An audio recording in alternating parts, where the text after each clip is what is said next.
It is February 23rd, 2022.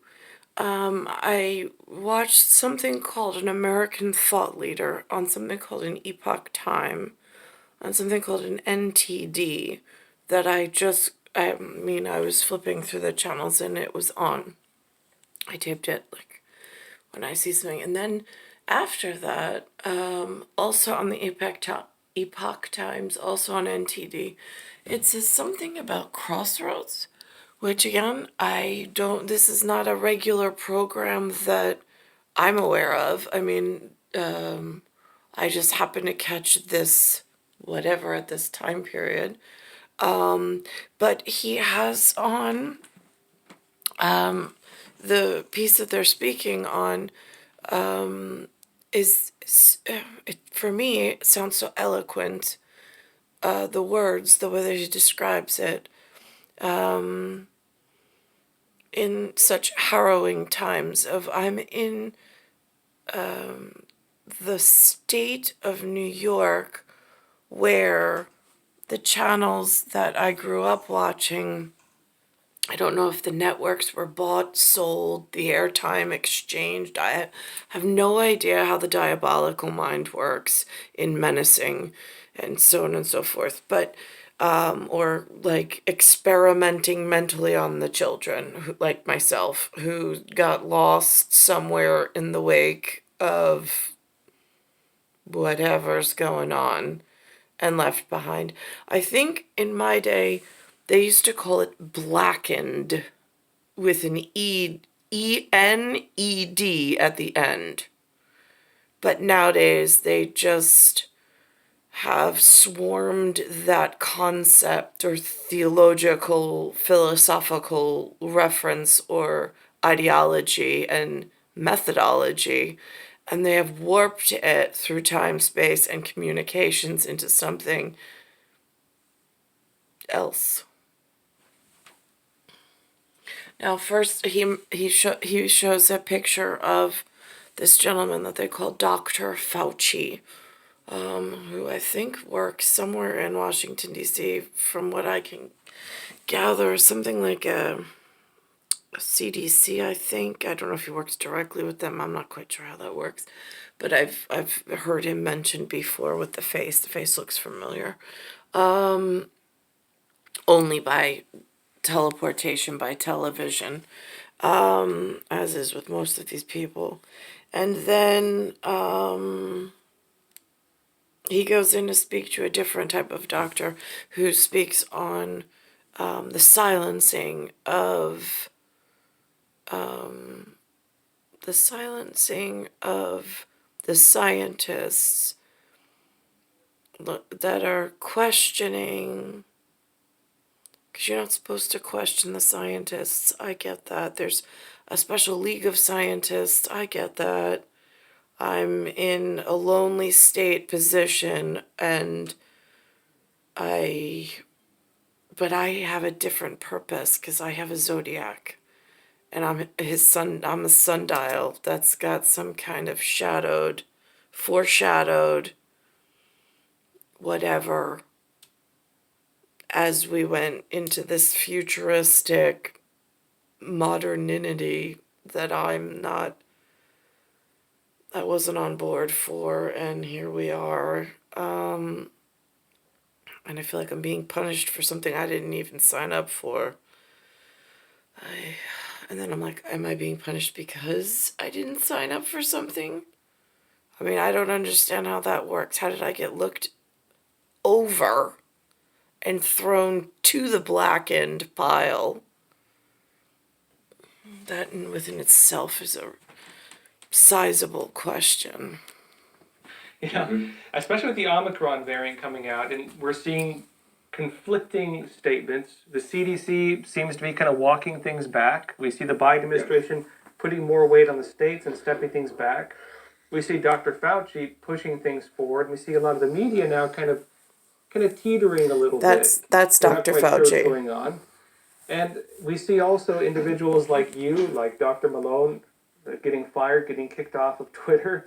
And people are starting to kind of question, well, what the heck is going on? Because, we were all told don't question the science, listen to the science. And we just watched the scientific authority on mRNA vaccines get kicked off Twitter for talking about the safety of the vaccines. We just watched you yourself, one of the authorities on medical ethics, get fired for discussing medical ethics. And so, who is at the wheel at this point? I think everybody's wondering now, what the heck is going on? Where do you see things right now with this variant and this kind of, wait a minute moment people are having? Yeah, that's a great question. And I think this kind of authoritarian presentation of the science, capital T, capital S, um, scientists don't actually talk like that. Scientists make conjectures, they have hypotheses. There are conjectures and hypotheses and theories that have more evidence behind them, and there's theories that have less evidence behind them. And real scientists doing real science argue endlessly about the implications or the salience or the importance of this or that finding. Science is a messy process. One experiment doesn't typically give you a clean answer. It's a cumulative process. Scientific orthodoxies are frequently overturned. There are paradigm shifts all the time in science, where a notion that was ridiculed 3 years ago is now conventional wisdom. So science is an ongoing conversation, and anyone who's trying to shut. Now, see, this level of conversation, I follow along really easily. It's when they get into those niche words, in movement words, that then I'm like,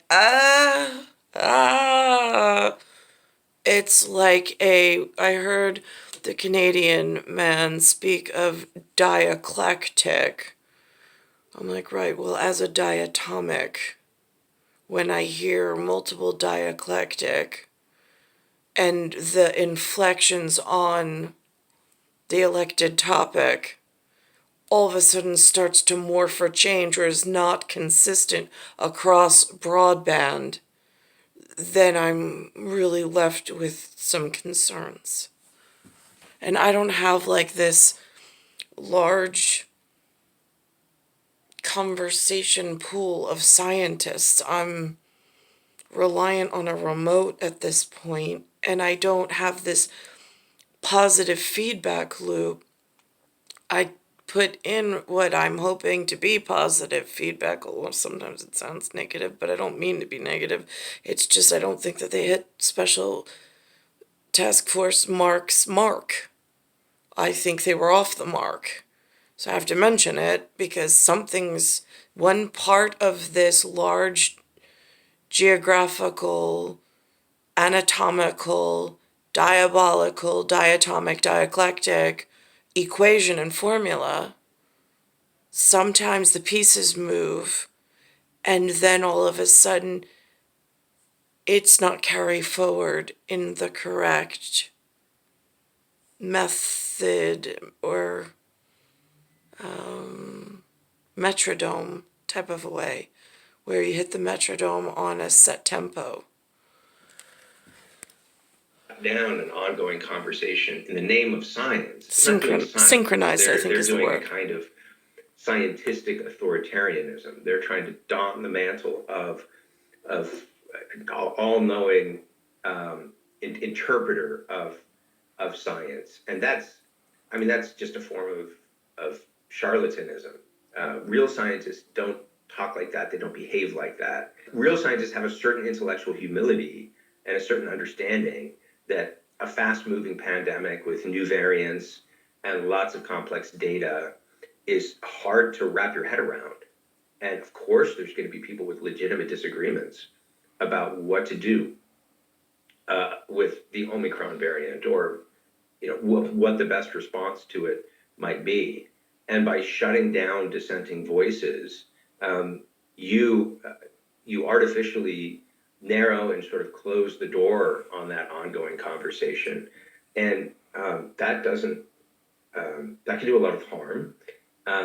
And that the word variant, if we go to etymology, being that there's an ideology that at the moment they're supposed to be together, but they're split, which is your V. And it normally is handled within an oligarch of allowed to have perhaps an AIR perspective. We invert the letters, we get an ARI and RE instead of an air. And then we have an ENT as in entry, or there's a word in medical science, in the enteric field, but that goes back to surgery, but whatever. Enough of a point started. Present how good, humble, careful science is actually done. So that word the word science itself has been sort of weaponized and politicized during the pandemic in ways that I think are really harmful to public trust. And that's gonna take a lot of time to repair and regain, because there's a lot of folks that are, what they're seeing on TV, what they're seeing on the mainstream news networks isn't always adding up. And so they have legitimate questions. And if What he says here, I think, is so uber important, and I thank him for his bravery in whatever it is that he's about to say. And if they're told you can't ask those questions, or that the person that you were watching on YouTube who was asking and trying to answer those questions the other day, they've just been censored. That creates a lot of mistrust and suspicion. That's fodder for wildly speculative conspiracy theories. People want to make sense of their world. They want to make sense of what's going on. And if the story that you're telling them isn't making sense, they're going to want to look elsewhere for answers. I thought that piece was really well done. I congratulate you both, and I thank you both. And this gentleman's name is Josh Phillips. It's star 1978, star 8378, Nicole, Cattaruzza. It's Earth, Solar System, Milky Way, Universe, Galaxies, Broken. It's Bayside Station, Bayside, New York, 11361. These two conversations that I was able to just stumble upon and find today are two,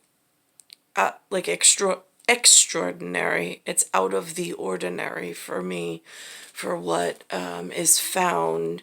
This is one of the enhanced stations or investment in stations, but you'd have to know, again, categorically what to direct. I mean, like, if I had some form of coach or mentor, it would be a lot easier. But so I stay with the beginning channels because that's what originally, I don't know, I try to stick to what was safe for communications and predictable.